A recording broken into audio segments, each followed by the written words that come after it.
everyone. Thank you so much for joining. We are excited to talk about the TESOL conference today. I'm Alyssa. I am an international program advisor here with Bridge TEFL, and I am here with Leah Donaldson, who is the academic manager here at Bridge English in Denver. So one thing that you may not know, just kind of tuning in here, is Bridge Education Group actually has several different divisions. So as I mentioned, I work for the TEFL division, and Leah actually works for the English division. So we have schools all over the world and have students who are looking to improve their English attend those schools. So Leah, can you tell us a little bit about your background? Absolutely. So I've been a teacher here at Bridge for about 3.5 years. I actually did my teacher training here at Bridge a long time ago now. So I was a teacher for a while, and then I moved into student services, student housing and advising, things like that. And now I'm the academic manager. So I do curriculum and teacher supervision, classes, all of those fun things. So I've kind of seen Bridge English, the school, from different viewpoints. So it's been really exciting. So what kind of students do you work with or have you taught in the past here at Bridge? Yeah, so we generally have about 3 different kind of groups of students. We have a pretty big population of academic students, and those students are international students traveling here with the goal of going to a university in the US. So they complete an academic program and they go to university. We also have business students who are executives from different companies around the world, and their companies will send them here to improve their business English skills. And then we have our general students who can be tourists or here visiting family or living here for a while just because they want to be in the US and learn English. So those are kind of our 3 base groups of students. Very cool. So let's talk a little bit about this conference that you attended. What is the TESOL conference for those who do not know? Yeah. So TESOL as an organization is basically a professional development. It's a community of teachers from around the world who teach English, and it's just a great community network basically. And this association's been around for a very long time. So the conference is basically the national assembly of all of these teachers and all of these regional associations to put everybody together so you can network and meet new people. Learn about different trends in the field, different what's going on in our industry. So yeah, it's a really unique experience, kind of a meeting of professionals. Very cool. So why did you, as the academic director then of Bridge or academic manager here at Bridge English, attend this conference? Yeah, so I went with a couple of different objectives in mind. As the academic manager, I'm always looking for new things, new ideas, and to implement in our classrooms here at Bridge. But also, I am a TEFL trainer here at Bridge, so I'm also looking for connections and meeting people, and also looking at ways to train new teachers in the new ideas in the field, and just to keep everything up to date and current. Perfect. So, what do you think was your overall reaction to the conference? So this was actually my first time attending the National TESOL convention. I've attended our regional Colorado convention a few times, but this was a first for me. So it was really a little bit overwhelming, but initially, but it was very cool. The moment I went in, it was everybody's so warm and friendly, and everybody understands. Your comrades. Everybody's doing the same thing, right? They're all teachers as well, so you have so much in common already.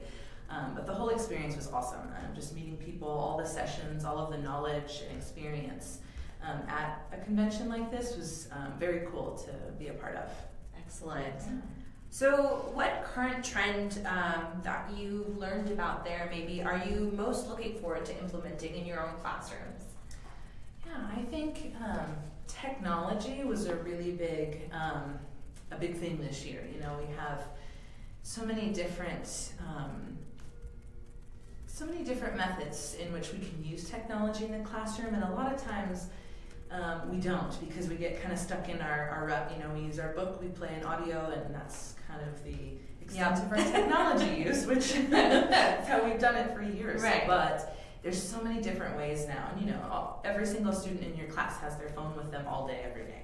So it's like trying to find ways to utilize that. Yeah. And also inside of class, but outside. And so there are a lot of different ways in which we can do that and kind of adapt to our current culture. Yeah, could you tell us about some of the ways that teachers maybe can utilize technology in their class? Yeah, absolutely. So I went to a couple of sessions specifically, actually several sessions specifically about this, just to learn kind of some new things that are out there. And one in particular talked about a couple of different applications that you can use in class.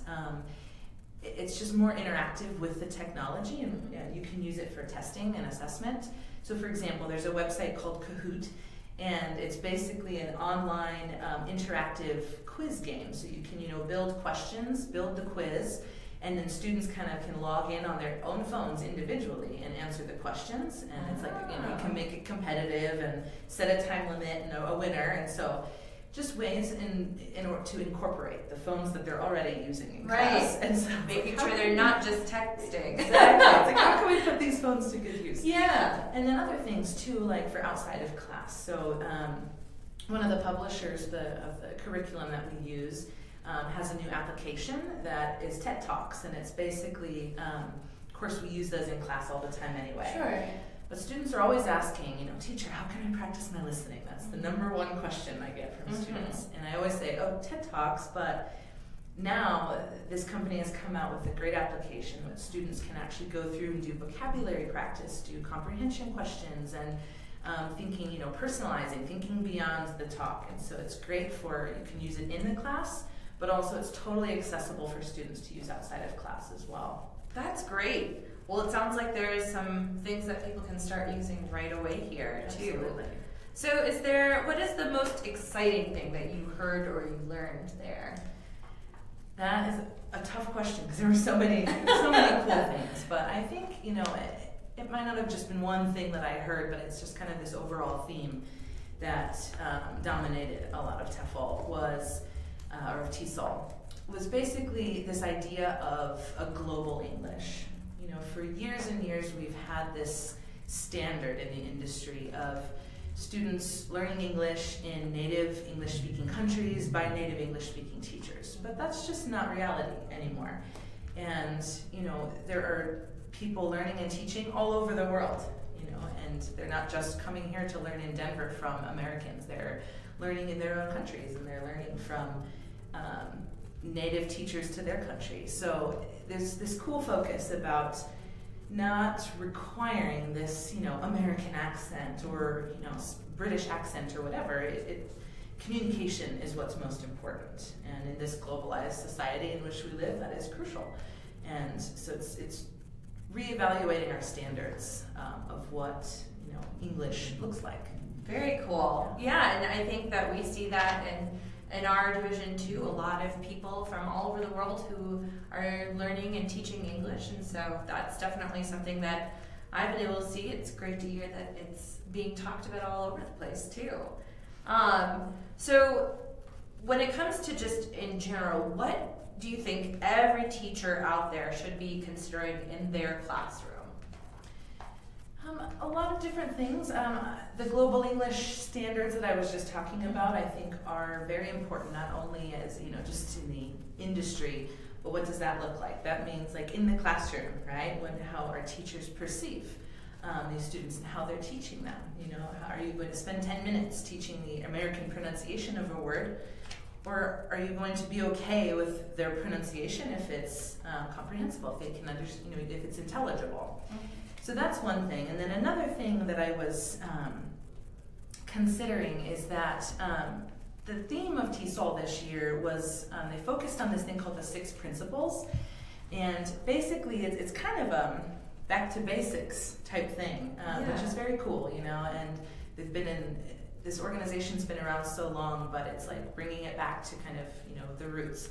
And the 6 principles are basically to know your learners, and then 2 is create conditions for language learning, design high quality language lessons, adapt lesson delivery as needed, monitor and assess language development, and then the last one is engage and collaborate within a community of practice.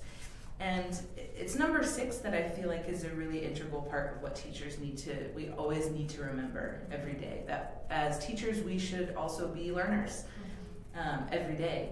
That we can learn so much not only from our students but from each other and from this community network of teachers. There's so many resources out there available to us. We just need to know how to tap into those. Absolutely. All right. So could you share your favorite session, if you can think of what might be your favorite session and what about it was interesting to you? Absolutely. There's, I had a lot of favorites, but one topic that I've been interested in for a while, and it seems like it's really amping up recently, is this idea of experiential learning, which is basically learning through experience, as it sounds. So another term that is used is like service learning. So and they're slightly different. Experiential learning is basically connecting content of language learning through engagement, through doing something usually outside of the classroom, and to be able to experience it and then reflect on that. And of course, all the while thinking about this language that is supposed to be central to this. Service learning, quite similar. It just has to do with helping people. There's a huge need in communities everywhere. And so to get students into that and be able to relate what they're learning to like a real world experience. And this kind of contrasts with like volunteerism, where volunteering is you're doing something obviously with a purpose to help someone, but service learning, on the other hand, is more about obtaining, of course you're helping someone and that is goal number one, just Sure. But there's also a purpose for the student from an academic standpoint, where they're actually using this language in some way and producing some kind of language product at the end. Maybe that means volunteering at a homeless shelter and then giving a presentation to their classmates after it's done. So it's a way to incorporate all of that. Excellent. So how might this be used to engage students in the classroom? Absolutely. I think it's so important nowadays that we focus on community, and the world is crazy, and so by focusing on community, even within our individual classrooms, and then taking that out into the community, because it's this great big world and we're all in it together, right? And so I think it's a matter of connecting reality outside those classroom walls with what you're learning. And culture is an extremely important part of language learning, of any language that you learn in any country. So, and helping the people that live there, I feel like can be really rewarding. And students, it also is nice to get out of the classroom sometimes, right? And do something that's, interactive and engaging, active, and just different from the norm. Yeah, absolutely. Yeah. Well, that makes a lot of sense too. All right. When you were there, was there anything that you realized you do in the classroom that you thought maybe you could improve upon? I think actually the one thing that really kind of stuck out to me in that area regarding that question is assessment. It's one of the principles actually as well, and they talked about monitor and assess language development, and it's a matter of thinking about how do we do that, and am I consistent with that? It's a challenge, we're constantly assessing our students, and they do an activity, if they get the right answers, that's a form of assessment, just listening to what they say. But also being able to standardize these assessments and having consistency across the board with teachers and classes. So I think that considering when you're creating assessments, from the creation of them and the design of them up through the grading of them, to be consistent with that and check, are we testing for test's sake or are we doing it for a real purpose? And that I think is crucial, because we often get into a rut of testing because we have to and because the system requires it. Right. But also, our students want to see that feedback, and for them that is how they mark their progress and how they will communicate to their family how they're learning, right? They're going to tell their family, oh, I did great on this quiz, not, I think I'm improving. So they want to see those facts. So it's that balance, and also making sure that everything that we are putting into those is beneficial to the student. That's a great takeaway. I think that's something that a lot of teachers kind of have to think about, and sometimes, like you said, you get into that rut where you're kind of testing for testing's sake, and And it's important not just for the teacher to be able to see those things, but also for the student. I think that's a really big point too to make. Absolutely. And one other thing they talked about in this one particular session about assessment I went to, they kind of put together a professional development plan for their teachers in the school. And so they basically did kind of a weekly, or you could do quarterly, monthly, whatever, but just ways to integrate these assessment principles and make sure that everybody's on the same page, because teachers come from everywhere with all sorts of different backgrounds, and assessment can be kind of a technical thing in our industry, and they really can be presented in a way that it can be much simpler for us, and it's understandable, it's digestible, and we can actually produce quality assessment materials. Perfect. Well, thank you. All right, let's see. What are some best practices that teachers can use to engage students in a 21st century classroom? And I don't want to repeat myself too much, but a lot of the things that I've talked about a little bit before with this idea of the global English and just kind of assessing how you conduct your classes on a daily basis. And also considering, that especially in this globalized world, English, of course, is, crucial, but it also goes beyond language, and learning how to negotiate, for a business student, it's not just about the words that come out, and it's kind of dealing with cross cultures, because, nowadays no one is doing business only in their country, right? So they need to know not only this common language, but they need to know how to deal culturally and how they can learn enough about other cultures, not just American culture, British culture. They need to learn about all these other cultures because business is done everywhere in this way. And same with university students. They're going to be in international classrooms essentially, with a lot of different cultures. And also I think that technology, of course, I know it's tough sometimes to get out of our old mindsets and rely a lot on worksheets, which we all do it. But, we all are. Yep. And they do have their place. Worksheets are great, but it's just kind of accepting and embracing these new ideas, I think, is really important. And then the last thing I would say about that is to kind of vary the learning experiences. Not only the experiential and service learning I talked about, but other things in the classroom that, like task-based learning, for example, or project-based learning, which are much more student-centered, and it's not going to appear that way in most course books, so it is something that you kind of have to plan a little bit more. But once you do that, it's very student-centered. Students are driving these tasks and these projects, and you're really there as a coach, essentially, and to kind of guide them. But they're discovering their own learning, basically. So I think that those are some of the things that stick out to me as the things that we can implement. Yeah, excellent. All right, can you share real quick here some of your best tips for teaching, maybe specifically to mixed level classes? Absolutely. That was kind of a hot topic at TESOL this year, because a lot of us have experienced this for a long time. The constant struggle of, we have 3 level 3 students and 2 level 4 students. What do? Put them together. So, and it can be done, right?